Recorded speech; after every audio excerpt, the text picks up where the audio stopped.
Asian ফুটবলের বড় মঞ্চে আবারও নিজেদের প্রমাণের সুযোগ বাংলাদেশের মেয়েদের সামনে।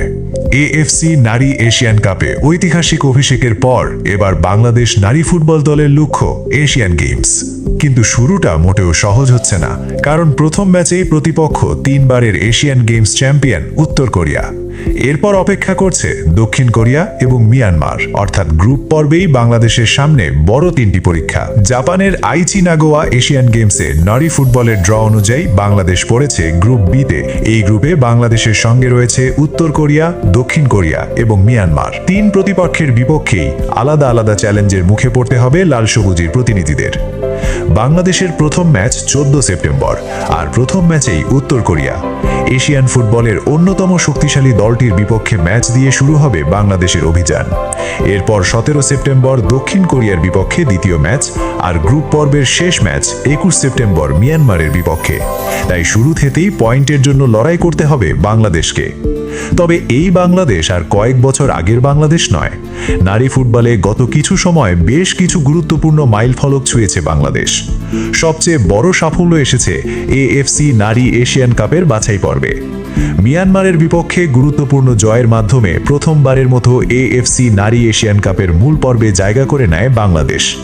সেটি ছিল বাংলাদেশের নারী ফুটবলের জন্য একটি ঐতিহাসিক মুহূর্ত। এরপর মূল পর্বে এশিয়ার শক্তিশালী দলগুলোর বিপক্ষে খেলার সুযোগ পায় বাংলাদেশ। চীন, উত্তর কোরিয়া এবং উজবেকিস্তানের মতো দলের বিপক্ষে ম্যাচগুলো হয়তো কাঙ্ক্ষিত ফল এনে দেয়নি, কিন্তু এই ম্যাচগুলো বাংলাদেশের খেলোয়াড়দের জন্য তৈরি করেছে আন্তর্জাতিক পর্যায়ের গুরুত্বপূর্ণ অভিজ্ঞতা। আর এবার সেই অভিজ্ঞতারই পরীক্ষা হবে এশিয়ান গেমসে। বাংলাদেশের জন্য সবচেয়ে বড় চ্যালেঞ্জ হতে পারে প্রথম ম্যাচটি, কারণ প্রতিপক্ষ উত্তর কোরিয়া। এএফসি নারী এশিয়ান কাপেও বাংলাদেশের বিপক্ষে খেলেছিল উত্তর কোরিয়া। সেই ম্যাচে বাংলাদেশ বড় ব্যবধানে হেরেছিল, কিন্তু ফুটবলে প্রতিটি ম্যাচ নতুন গল্প লেখার সুযোগ দেয়। আর সেই ম্যাচ থেকে পাওয়া অভিজ্ঞতাই এবার কাজে লাগাতে চাইবে বাংলাদেশের মেয়েরা। উত্তর কোরিয়ার বিপক্ষে বাংলাদেশের লক্ষ্য শুধু ফলাফল নয়, প্রতিপক্ষের চাপ সামলে নিজেদের খেলাটা কতটা ধরে রাখা যায় সেটিও হবে বড় পরীক্ষা। উত্তর কোরিয়ার পর বাংলাদেশের সামনে আরও একটি কঠিন পরীক্ষা, দক্ষিণ কোরিয়া। 17 সেপ্টেম্বরের এই ম্যাচে বাংলাদেশের সামনে থাকবে এশিয়ার অন্যতম শক্তিশালী নারী ফুটবল দল। এই ম্যাচে বাংলাদেশের জন্য সবচেয়ে গুরুত্বপূর্ণ হবে রক্ষণভাগের সংগঠন, বল দখল ধরে রাখা এবং সুযোগ পেলে দ্রুত আক্রমণে ওঠা। দক্ষিণ কোরিয়ার বিপক্ষে একটি ভালো পারফরম্যান্সও বাংলাদেশের আত্মবিশ্বাস অনেকটা বাড়িয়ে দিতে পারে। গ্রুপ পর্বের শেষ ম্যাচে বাংলাদেশ খেলবে মিয়ানমারের বিপক্ষে। এই ম্যাচটি বাংলাদেশের জন্য বিশেষ গুরুত্ব বহন করবে, কারণ মিয়ানমারের বিপক্ষেই বাংলাদেশ নারী ফুটবলের সাম্প্রতিক ইতিহাসের অন্যতম বড় সাফল্য পেয়েছে। এএফসি নারী এশিয়ান কাপের মূল পর্বে ওঠার পথে মিয়ানমারের বিপক্ষে পাওয়া জয় ছিল বাংলাদেশের জন্য বড় মাইলফলক। তাই এশিয়ান গেমসে মিয়ানমারের বিপক্ষে ম্যাচটি হতে পারে বাংলাদেশের জন্য পয়েন্ট সংগ্রহের অন্যতম বড় সুযোগ। এশিয়ান গেমসে বাংলাদেশের নারী ফুটবলের প্রথম অংশগ্রহণ ছিল 2022 সালের হাংজু আসরে। সেবার 3 ম্যাচে বাংলাদেশ পেয়েছিল মাত্র 1 পয়েন্ট।